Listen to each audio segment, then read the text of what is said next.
This one is a fun question. Is it? Differences between medical school and nursing school.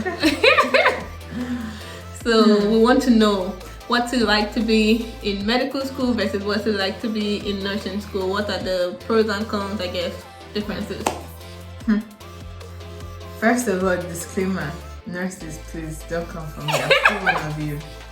Doctors, please don't come for me. I'm becoming one of you. I am both. I can be both, and I will be both. In Jesus' name, Amen. Now, I would say nursing. First of all, for people who don't know, a bachelor's degree in nursing is an undergraduate degree. This is what qualifies you to become like a bedside nurse or the nurse that you have in the hospital taking care of people when they're sick. This can also be done through a different route that's called the associate degree of nursing. But the reason why I tell people that if they can, they should go for a bachelor's degree in nursing is because when I was working as a nurse, the hospital was actually phasing out associate degree nurses. So they were making them like either complete their degree and have a bachelor's, and they were no more hiring associate degree of nursing. So some places still do, but I feel like in the foreseeable future, with everybody going degree crazy, a bachelor's degree might become the lowest nursing degree they employ. And this, if you do an associate degree now, you'll be stressed out later. So if you have the time, just do a bachelor's degree in nursing, if nursing is for you. Another thing, nursing is 4 years. I'm going to talk about nursing first and then go to medicine. So nursing is 4 years undergraduate. Typically you do like, it depends on which school you go to. For me, I did 2 years of prerequisites in a community college, and then I transferred to a 4-year college to do the remaining 2 years. But after I got accepted, my school stopped doing that. So now you can only start with them from the first year if you want to be in their nursing program. So you would do like same prereqs, but they would add in some like general nursing courses like in your first and second year throughout till you get to third and fourth. So another thing, nursing, so it's kind of like the same layout as med school if you think about it, but I'll get to that later. So first 2 years mostly just regular classes, biologies, chemistries, maybe a communication here and there, maybe pharmacology, things like that. And then third and fourth year, that's when like the real hard work starts. So you start having clinicals, maybe even a bit in your second year, maybe your second semester of your second year. But you start having clinicals, you do clinicals in, they call it adult health. So adult health in nursing would be like internal medicine in medicine. So this is where you just go to like a regular big hospital, you do rotations with the nurses there. You can rotate on different floors, so you can do like a renal floor, or you can do like a pulmonary floor, or you can do cranial floor, any floor really, but like in a big hospital. So that's adult health. We also had pediatrics rotation, so you do that in the children's hospital on any floor as well. We also had obstetrics and gynecology. I mean, that's very self-explanatory. If you're lucky and you want to, you might get like a few days in the NICU. So NICU is like where the premature babies go, or babies that have problems, babies that are really sick. That's where they go. Ooh, psych. Yeah, you do have a psych rotation. Okay. It was a very chill rotation, like workload wise, but terror. Terror. It was really terrifying for me because I saw some things and I heard some things I've never heard anywhere else. Be prepared. I think that's all I can remember for right now with rotations in nursing school. And generally, like you do like 2 rotations per semester. So you would have like I had OBGYN and I think adult health at the same time. At the same time, you're still taking classes. So that's the difference kind of with med school. Med school, I don't start med school, but med school you don't have classes in some schools. I can't speak for all. In my school, you don't have like hardcore like, oh, I'm going to biology class. You don't have those classes during like clinical years, but in nursing school, you still have classes. So if we're doing like a clinical in pediatrics, we have a pediatrics lecture class. If we're doing like adult health, we'll have an adult health, and they can also add in extra. Like I know one time I had to take Spanish for healthcare professionals, or like any other extra class. What else is the difference? Obviously the cost. Nursing school is much cheaper. I mean, again, depends on which school you go to, but nursing school is much cheaper than med school by far, by a lot. I mean, I was international, so like for me, average is, what is numbers? It cost me That's my choice. Your choice will be penny years But calling numbers. my school was kind of expensive, but we thank God for scholarships. Yes. That's also side shameless plug. Look out for scholarships. Look out for tuition waivers. They will save your life and your parents' Always life. ask them about tuition waivers. Sometimes they like to omit it and do as if they don't know. Ask them.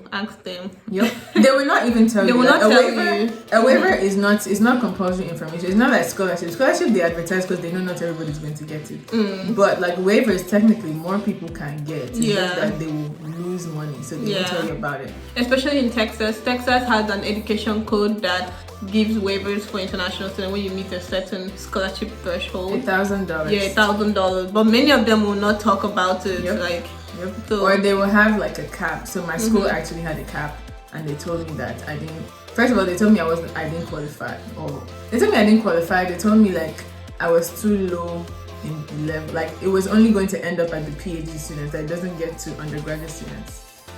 But they don't know the God that I serve. They don't know the God that I serve. My God, if I passed it, I came down to me at the bottom of the food chain. I'm serious. So. Just ask and be friends with powerful people. Yeah. I was friends with the dean. Be friends with powerful people. Yeah, let them know your name. Let them know you. Yeah, and I literally used to go to his office and collect chocolate.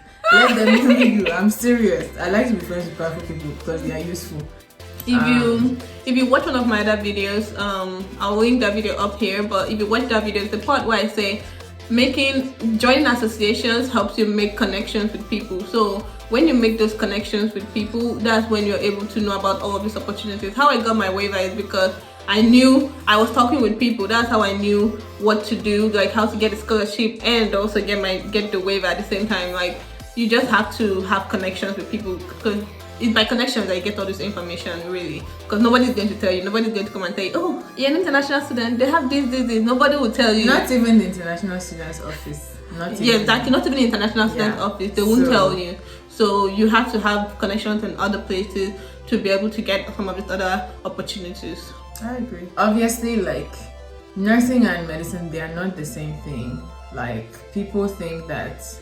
A lot of people used to ask me, oh, since you're a nurse, like when you go to med school, will you get some years off? I wish, guys, I wish I could shave like 2 years off, but they're not the same thing. And I say that because like nursing care is different from medical care. Like it's just, I don't want to go into the details because that would just be too long. But just know that nurses do a different thing than doctors, but they work as a team. So I don't believe that a doctor is superior to a nurse. I don't believe that a nurse is superior to a doctor. I believe that they're a healthcare team and the team works together along with people like a pharmacist, like a social worker, a respiratory therapist, like occupational therapist, physical therapist. There are lots of people that go into the care of one patient and like everybody is very important. Like the nurse is extremely important because the nurse is the one that is with the patient at all hours of the day. The doctor is not. Like the doctor just gets like snapshots in time from what the nurse tells them. Or if there's like a big emergency or a sudden change in the patient's like status, then the doctor will be aware.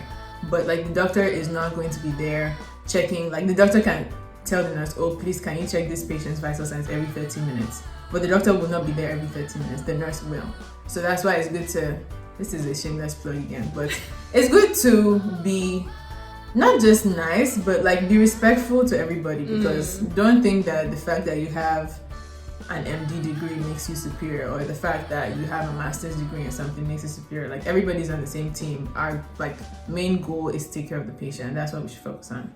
So what else is different about medicine and nursing? I think those are the big ones. Then I'll move on to med school. So med school is also 4 years. It also kind of follows the general pattern of like the first 2 years are like hardcore classes and the last 2 years are clinicals. Some schools do it differently. So some schools also have like lectures interspersed into like clinicals. But what else is different about med school? Med school, I would say from my school, we learn by systems. So we do like the first year is physiology of systems. So we would do like cardio is heart, focus on the physiology. Then do pulmonary, do renal. Pulmonary is like the veins, right? No, pulmonary is like the lungs. Oh, the lungs. The lungs. Okay. Yeah. So you do all the systems. You do gastrointestinal. That all the systems in first year. Second year. So first year you learn everything that's normal. Second year you learn everything that's wrong. So, but the same order. Like you also do like systems wise, and then you do everything that's wrong. That's how my school arranges it. And then in the last semester of your second year, which I'm in, my school tries to like bring everything together because you have to know both in order like to take care of the patients and in order to do well on your board exam, which we're writing soon. But so that's kind of how it's laid out for my school for those 2 years. Then third year is clinical rotations. Third and fourth are clinical rotations. But for my school, third year is hardcore, like what they call the core electives. So you have medicine. Medicine again is like you go to a big hospital and you have doctors there. Okay. That's the kind of medicine they're talking about, internal medicine. Then you have surgery. Surgery is obviously very important, especially in medicine. That's something you don't have in nursing school. You don't have. I got to go to the OR 3 times, but like it's not really like a big thing. I ended up working as an OR nurse actually, but that's different. So you you go for surgical rotations. You also have pediatrics. You have obstetrics and gynecology. You might have family medicine as well. I can't remember all of them. I think there's probably like 1 or 2 more that are like the core ones. And then in fourth year, how my school does it is you have a number of weeks and a number of hours, and your job is to fill up those spots with electives. So you can actually choose what you want to do. Like if you already know what you're interested in, you can literally just spend that whole year doing that. And when you go to residency, like you kind of be more experienced because you spent the whole year doing that. Or if you're interested in other things, you can use that time to explore other avenues if you're not sure. Or if you just want to have the experience, you can try out like different things during that time as long as you meet this like the set requirements. And then along the way, there are tons of exams in in medical school. Med school, how my school does it, again, I'm just going to go off of my school. For the US, it's slightly different, so I would say please check whatever school you're interested in going to, check their own website for information. But for my school, so we take the first step or step 1 of the board exam at the end of our second year, which is where I'm at right now. So you have to take that, and that's because my school is an international medical school. That's the rule that's set if you want to do clinicals in the US. So my school, we actually go to the island for 2 years, do those basic sciences I talked about, and then come back and do the remaining 2 years in the US with US medical students. Yeah, and that's one of the things my school likes to brag about. Let's not go there. But so you take the first step. I can't talk too much about because I've not written it. Watch out for part 2. But so you take step 1. You have to do very well, not just pass. Anybody can pass. You have to do well in order. That score is really the most important score you would have in med school because it determines if and what residency you get into. Like if you get into residency and which one you get into. Because again, it's about the numbers and which like residencies have cutoffs. They will tell you, yes, that they do. They have cutoffs and know it and aim above that so that if you fall, you will fall at their cutoff at the very least. They all have cutoffs, so you need to prepare for that. Now, disclaimer: this might be different because I know last year the AEMC came out with a thing of that like step is no more going to be scored; it's going to be pass fail. But for me, like I was grandfathered in because I already started med school. Like my class is grandfathered in.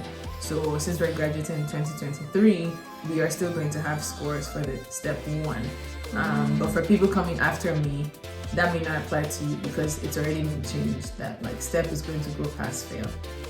So that's a major difference. Wouldn't that make students lazy? Because the exam is very stressful. I mean, their point was to kind of like remove that stress from students because it's a very stressful exam. And like I said, it's the most important exam. But it may backfire because like I said, we have 3 parts to this exam. So there's just one. There's a second part and there's a third part. So if you say schools should not use the first one to cut off, they will move to the second one.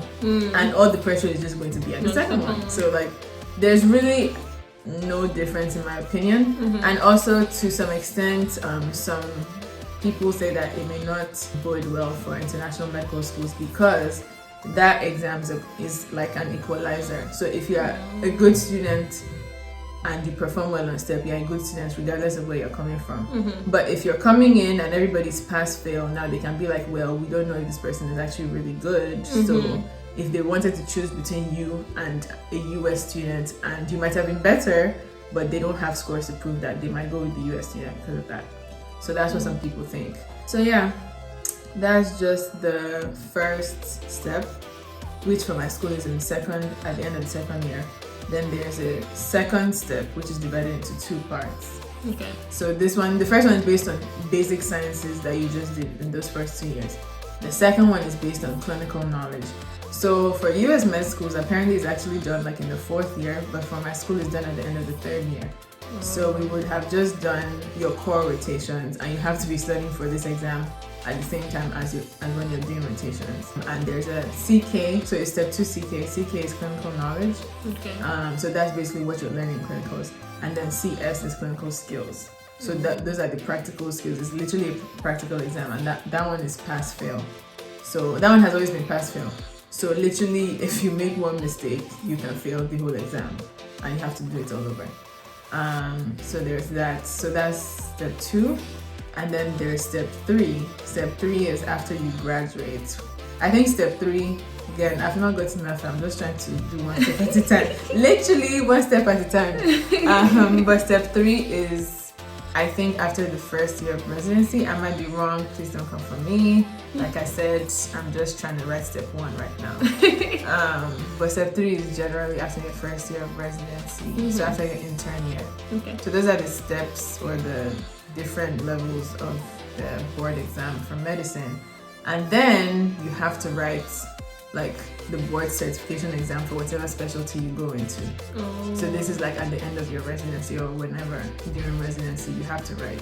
So if I want to become an OBGYN, I have to write the OBGYN exam to be a certified like OBGYN in the US. While all those other steps make me a certified practicing attending physician in the US. The other one makes me a certified OBGYN. Okay. Yeah. So you just be an attendant, but you can't be an attendant forever. So you can't be an attendant of nothing. That's how the US works. So you can't just be, oh, you're an attendant now, you've stopped going to residency. You have to finish residency because you cannot work if you don't complete your residency. I mean, there's a caveat to that, but just on general overview, you can't really work anywhere if you do not complete your residency because it's part of your training. Like, you have to be certified and you have to complete a residency program.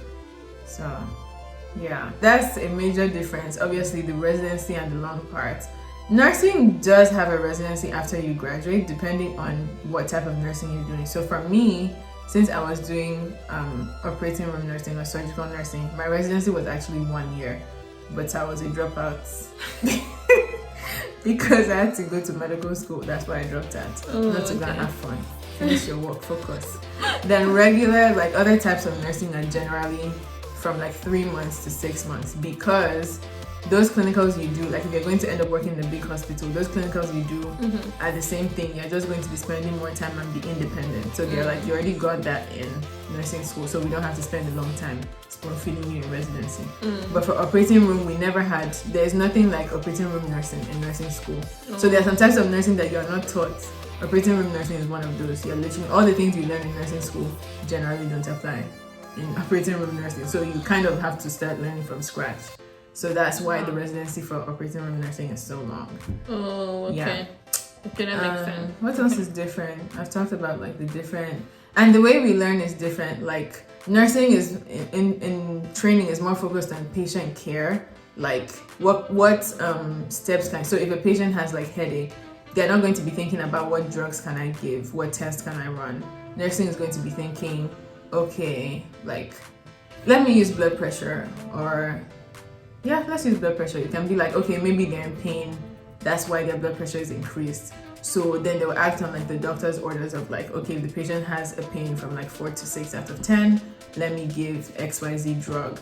Or they'll be like, let me, like if the patient doesn't like a noisy environment and the environment is noisy, they can try to reduce the noise to see if that can have an effect on like the patient's vital signs. So they do like other like comfort things that can help to heal the patient versus like going straight to like medicine or like diagnosis. Exactly. So that's one thing. Nurses on a bachelor's degree cannot diagnose a patient. That's a major difference. Nurses on a master's degree, so we actually have advanced level nurses. We have clinical specialists, we have nurse practitioners are the biggest group of that, and then they are subspecialized.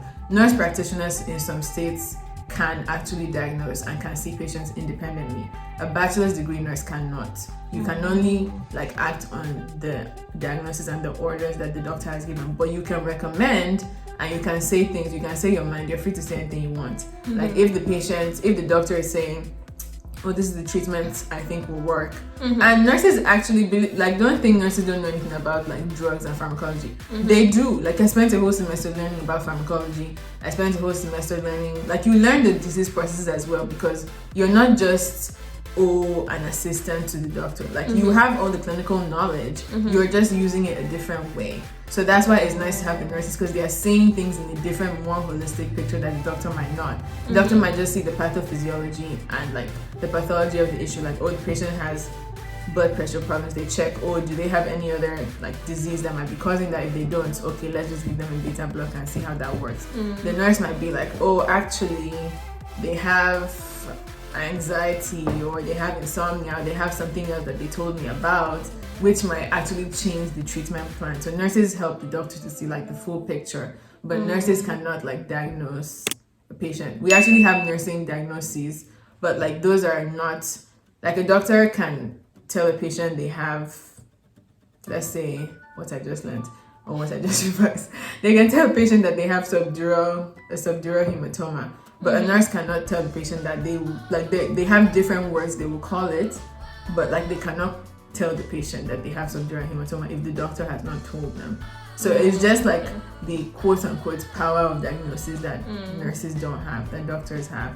But the nurses like they go hard on intervention. So they're the ones that do nursing interventions. Are like, if any nurse is watching, they will know like nursing interventions are the key, because they're the ones that actually do stuff.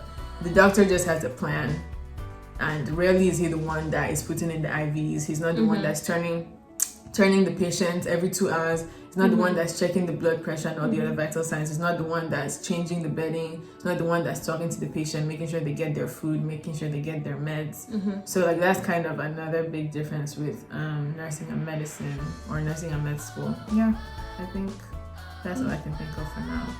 Okay. Thank you so much. That was a lot of information. Wow, that was much. Yeah. That was a lot of information. The amount of training and like work that goes into becoming a healthcare professional is a lot. It's a lot. Period. And I see like the workload is a lot more in the healthcare profession.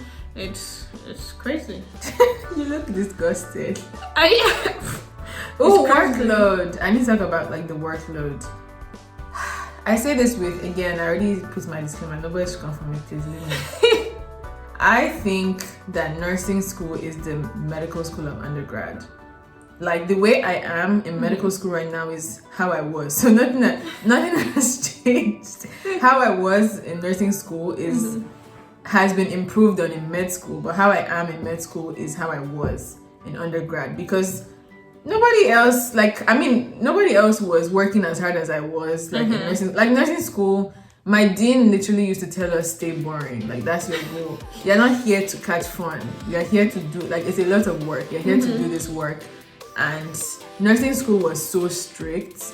Like they did not, like the color of scrubs I could wear, the color of undershirts I could wear, sometimes the color of underwear you could wear, because they could be seen. The color of socks you could wear, the color of shoes you could wear, whether you could have nails or not, how your hair could be, what kind of earrings you could wear, what kind of makeup you could wear. Yeah, nursing school was extremely strict. Med school is still strict, but with more freedom. Like, I mean, in med school we're allowed to have nails, like nail polish. I used to see you with nail polish. I'm like, nail polish, but just not like nails, because like for like sanitation reasons, like it's just nasty. Obviously, you can see my beautiful fro. Sometimes in nursing school, like that might not have been appropriate. Not because I was black or anything. It's just like if I was going into surgery, you can't. I mean, that applies to both. I can't go into surgery like with my hair like this. It has to be covered. Or if I was going like if I had braids and I was going to like pediatrics, my hair could not be down. And that's for my own good. I can't wear these earrings. I can't wear these earrings because if somebody should yank this, I will become a patient.